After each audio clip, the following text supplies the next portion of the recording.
I mean, what's the mindset of the team? I mean, 6 days, it seems like a lot has changed in 6 days. I mean, at least from the outside looking in. What's it feel like on the inside? It's definitely, nobody loves losing, obviously. It's frustrating to lose games, but I think it's a part of growth. I think it's a part of, growing as a team is you have to go through those ups and downs. And I think that's important. I think that's how we get better. You've never seen a team not go through spurts like that, especially the best ones. You've always seen teams go through spurts like that and learn to grow from it and get better as a team. So that's, what our plan has been through this week.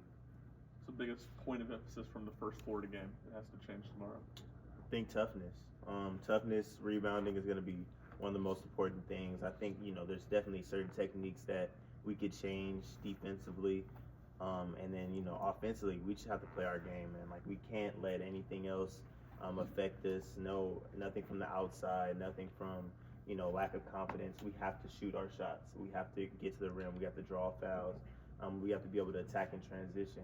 One thing that I think we've been saying is important is we can't be the best defensive team and not execute in transition and not get transition buckets. That's the whole point of being a great defensive team is that you can get out and run the floor and get downhill and draw fouls. So I think our plan is to kind of get better with that and go through those adjustments. You feel like lack of confidence offensively has affected y'all the last two games when shots didn't go in? I definitely think that certain guys were second guessing. I think certain guys were trying to figure out what shots were good, what shots weren't.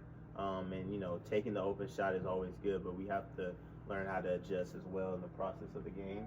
And I think that's something that we're able to do more. And I think guys' confidence is, getting, more and more, and is increasing more and more as we go through these practices. So I don't expect any lack of confidence when we're going into the game.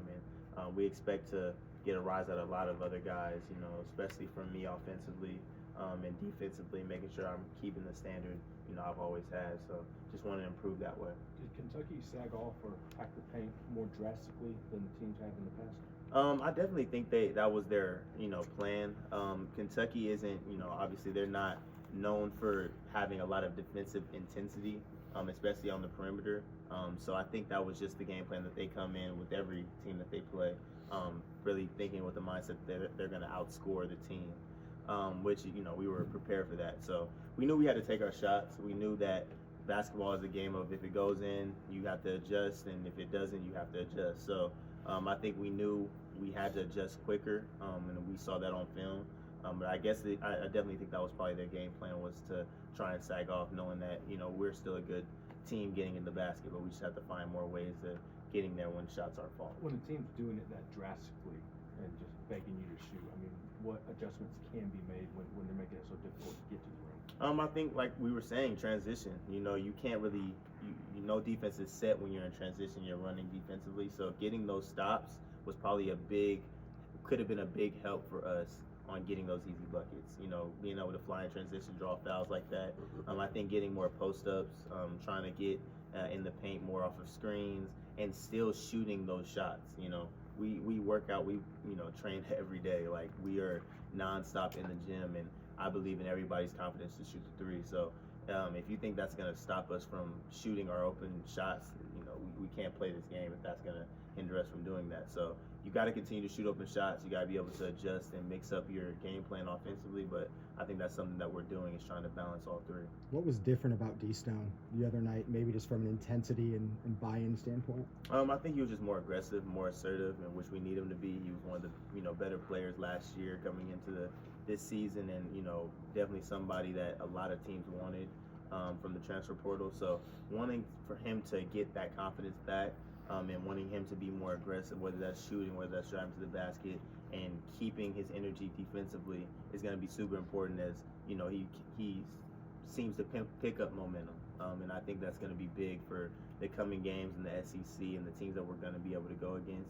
We're going to need a guy like D-Stone, especially when he comes in to really change the game for us, and I think he's capable of doing it, and I think he's worked hard enough.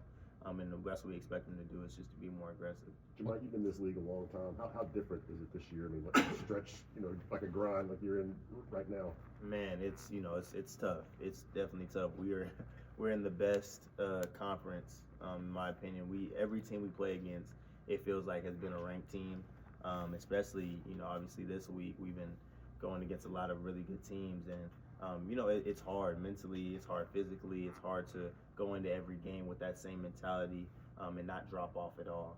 And I think that's the same thing we're going through is the same thing other teams are going through. But I just want people to understand that we want to win too. We want to win just as bad as anybody else, and we're doing this for the fans. We're doing this because we love the support and the energy that they give, and we know it's frustrating for them when we lose as well. But we're doing everything we can on our end to make sure we can continue to pick up wins for them. So I think it's hard in this conference. It's a lot of really good teams, a lot of tough teams that all are big, strong guys, and it's a physical league. So just getting used to that, especially the guys that are new to this league, is going to be important. Jahmai, what can the guards do to help the posts with rebounding and not against a good rebounding team like Florida and not let what happened at Vandy happen again? Absolutely. We have to be able to pick up those boards. I think when they're working hard, rebounding defensively, we know Florida is a team that still wants to get back in transition. So being able to pick up those rebounds while they're boxing out is going to be huge for us. And I think that's something that we didn't do as well in the Florida game. And a lot of it falls on the bigs because, it's rebounding, so people just, connect that to how the bigs are performing, but that has a lot to do with the guards and us helping them out while they're trying to box out these, big, tough centers. It seems that you've really evolved as a leader, especially during practice, being kind of one of the voices that helps maybe navigate what's going on. What's maybe led to that growth for you when it comes to leadership? I definitely think the experiences that I've had throughout the 4 years I've been here, different roles that I picked up. I've never just been in one role ever, here. I think freshman year I came in trying to be, do whatever I can to get extra possessions, offensive rebound, defend, wherever the case may be. Next year, Z goes down. I have to play some point guard for us and really, take that lead. And then, the next year really trying to fit into the new role with DK and him coming in and being scorer, so trying to help that way. And then now we have a whole new team. So I feel like every year my role has changed, it's evolved, it's been different. So I definitely think the experiences that I've gained and picked up has helped me. And obviously, I still want to get better. I still want to improve on both ends of the floor, and I think I'm going to continue to do that as I be more aggressive during games. But I think the experiences is going to help me deal with a lot of situations that we're going to come by through this year. You like to study film and break down people's offensive games the most. What makes Walter Clayton such a dynamic offensive guy? I think his ability to shoot. He's very confident in his shot, whether it's going in or not. He's going to shoot the ball, and you always have to respect it. It doesn't matter if he's 0 for 12. You have to respect his next shot.